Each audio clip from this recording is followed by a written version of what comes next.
icyuma cyabaga kirimo abantu babiri nimushaka kugira ngo tujye details n'amabi yahakorewe n'umwanda wakorewe muri iriya hoteli twumvikane. Niba mushaka kugira ngo twinjire deep mwa abantu mwe mwari mwagiye kuri iriya hoteli, amabi mwakoreye kuri iriya hoteli n'ukuntu mwagiye mwikubye n'izina ry'Imana, sinzi niba hari umushoramari ushobora kuza kumva ukuntu marara ahangaha buri muntu wese ari kwikubita ibuye ngo abyuke mu gitondo afate miliyoni aje gufungura indi hoteli bazayicaraho gutya. ibyo uvuga no kuri Ibintu byabereye hara twara bikurikiye akantu ku kandi kugeza no ku ma contract byose akantu ku kandi. Nta ruhande ngiwe ndiho, nta ruhande ndiho kuko impande zose amakuru turayafite y'impande zose kugeza no kuri amafaranga atishyuwe. Kubereka atishyuwe byagenze gute? Izo service mbi zatanzwe muri kuvuga ntabwo zikwiye, zigomba kwamaganwa. Kandi nta nubwo gitunguranye, ntabwo ari hoteli ya mbere itanze service mbi, ariko kuza ahangaha bikavugwa ngenda bishima ni na byiza. Ariko mwabashije kumva side yindi ya hoteli apana biro byo ko yayanditse kuri ayisobanura ikandikira litere mwakurikiye. Aba bantu babukinze hoteli yose bagiranye aya masezerano n'iyi hoteli cyangwa na management yabo, barafitanye iyi contract, barafitanye aya masezerano. Nyuma yuko bahawe service mbi batse found muri contract bari bagiranye nabo, batse found baravuga ati no, ntimwigeze muduha ibyo twumvikanye ngaya masezerano uko bivuga, we need our money back. Dusuye mu bihe bya kera.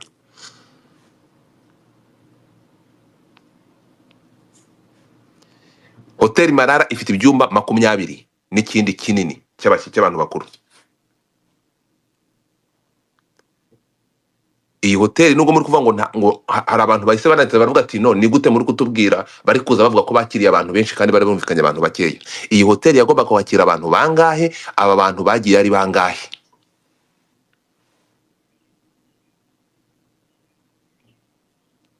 Bavuga ko bari 40 kandi bagomba kuba 20. Amavideo arahari, hari amavideo muraza kuyabona, turaza kuyashyira hanze.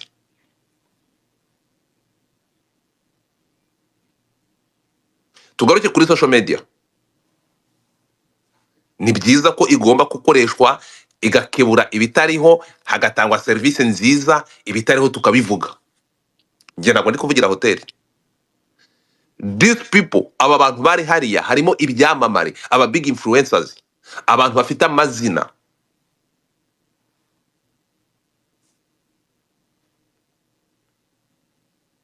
Biroroshye cyane, niyo mpamvu hari saga. Iyi ngiyi iza kuba ari service yahawe umuturage waruvuye Rubavu, ntabwo babiri saga nk'iyi ngiyi iri hano.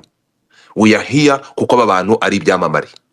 Harimo aba influencers, harimo team yo muri Mackenzie.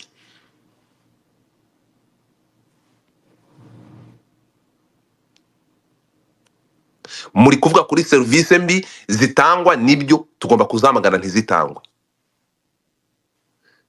Ariko reka mbabazi, umuntu wafashe amafaranga, amakuru mfite muraza kumbwira niba atariyo, bivuga ko aba bantu kubukinga hoteli byabakosinze miliyoni 60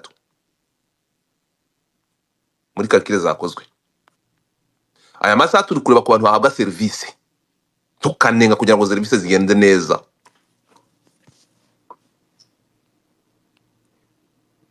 Ninde muntu uri buze hana kareba ukuntu bari turi kubaga iyi hoteli, ko twareba inyungu z'abagenerwa bikorwa gusa?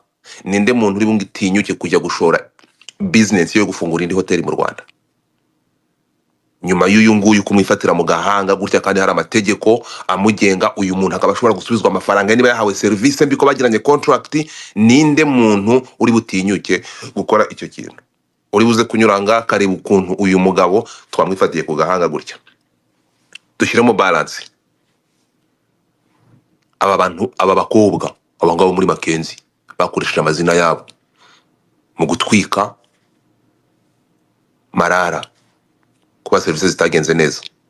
Ariko niba mushaka kugira ngo twinjire deep, hazanwe akantu ku kandi k'ibyo abantu bari kuri la hoteli, ibyo bari basabye n'ibyo bagombaga guhabwa. uko waba umeze kose wowe waba uri we wese ntabwo umuntu yagushakaho ikintu kiba agiye kuvuga cyonyine ngo akibure. Nta muntu ukorera hoteli nziranye nawe. Ndi kuvuga gutya according ku bindi bintu dufite. Bakobwa mwari muri kurira hoteli nangwa mwateguye buriya bukwe, mwaba mwarahawe serivisi nziza, mwaba mwarahawe serivisi mbi nk'uko muri kubivuga. Yego mwahawe serivisi mbi, ariko mwahawe serivisi mbi gusa. Mwahawe serivisi mbi gusa. Njya mbabwira ku social media ni inkota ifite ubuga ahantu habiri. Aba bantu bakoresheje platform na profile zabo nk'abantu ba influencer, aba bakobwa baraza bafata hoteli turabereka. Ntabwo platform dufite tugenda ngo nyuma yo guhabwa service platform zacu na profile zacu zibe izo gukanga zo kugira tuceceka cyangwa nkwereke isi mvuge kutanga service mbi. Nguyu umwara ari hano yaragiye bamuhereza service mbi, biragaragara twaraje hano turabyamagana. Ariko hoteli nk'iyi ngiyi yakira abantu batandukanye, kuza hano bakagenda bakajya ku kantu ku kandi. Ese kambabazi, abantu mwese mwagiye kurira hoteli, ibi byo kurya batweretse nibyo byo kurira ira hoteli isavinga gusa? Ndabaza, ibi nibyo kurya twabonye nibyo niyo ntuza, niyo masahani ya hoteli Marara yonyine ahari? Ntabwo washaka kugaragaza ikintu kibi ku nzu nk'iriya ngo ukibure urimo. Urafotora umunekera biriya bintu mwaje none ngo hoteli yabaye igabura nabi, ikora ibintu bibi. Sinshimye service mbi zakeburwa, ariko abantu nabwo kuza hano tukicara turi 2,000. Izi social media tumeze nk'abamashini.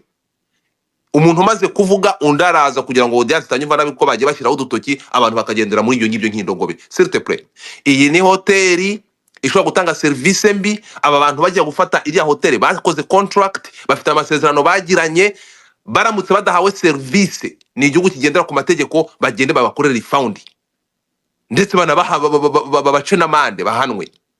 Turi kumwe?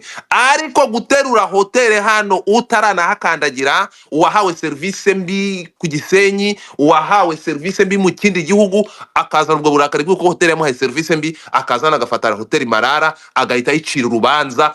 Here we are not being fair. Ntabwo ira ni company. Ntabwo bari buze kuri social media ngo nibaze kuri social media baze kugira no. Icyo bari gukora barakoresha contract bagiranye n'aba bana, bagende bajye mu nkiko. Turimo kwicirwa izina bari kuturimbura, windi justice. So sindibuze kuvuga byinshi, reka ndekera ndarondogoye, ariko niba mushaka kugira ngo tuzane details natwe mubwize tuzane details z'akantu ku kandi kurira hoteli. Yagomba kwakira abantu bangahe biriya byumba 20, hanyuma byarimo abantu bangahe? Ese aba bantu bananiwe kwakira umubare w'abantu mwinshi baje bikubye kabiri. So sindi umuvugizi w'iyo hoteli, nta n'umuntu waho nziranye nawe, ariko Mackenzie muri gukoresha platform zanyu kuko muzwi.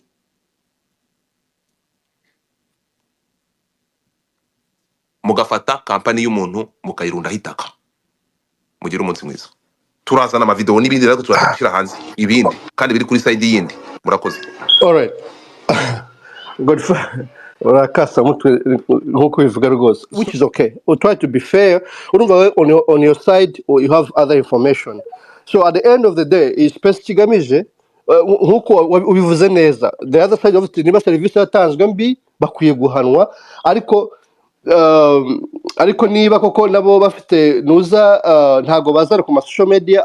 Ibi bintu wabivuze social media yabaye nubugi bukomeye cyane nyine. Actually ibintu byaje nanjye nje nk'umucuruzi nabivuze, ntago nkeneye rwose kubona hoteli y'umunyarwanda ishya ihomba cyangwa se igira kubera business investment y'umuntu, mba ndumva uburemere bwayo rwose. Ariko niyo mpamvu hano abantu muri kino cicaro abantu baje bakaganira, buri wese akavuga ukabyumva, kandi nzi ko ubwo bushobozi bufite nuko n'indi space ukazabatumira, be better. So you know, ariko numva bafite amakuru menshi wenda twe tudafite, sibyo? Ariko nkuko sinzira amakuru wayamenye, nabo bareze bagiye kuri RIB, bareze nka hotel management ya ndumva bareze. Ibyo ndabizi Bahati. Yes, ibyo ndabizi, ariko aba bakobwa nimuza gusubira inyuma, ngiye ntabwo nta kibazo mfite na Mackenzie. Nageze naho nabyutse mu gitondo ndimo gushaka nani Naomi. okay. Ibintu birakwiye, ariko ikintu mutari kureba, ntabwo turi gushima nani services za Marara. Niba services zizatanzwe neza nibyo, ariko kangaruke ku kintu kimwe, kubera ko aba bageni bakoranye contract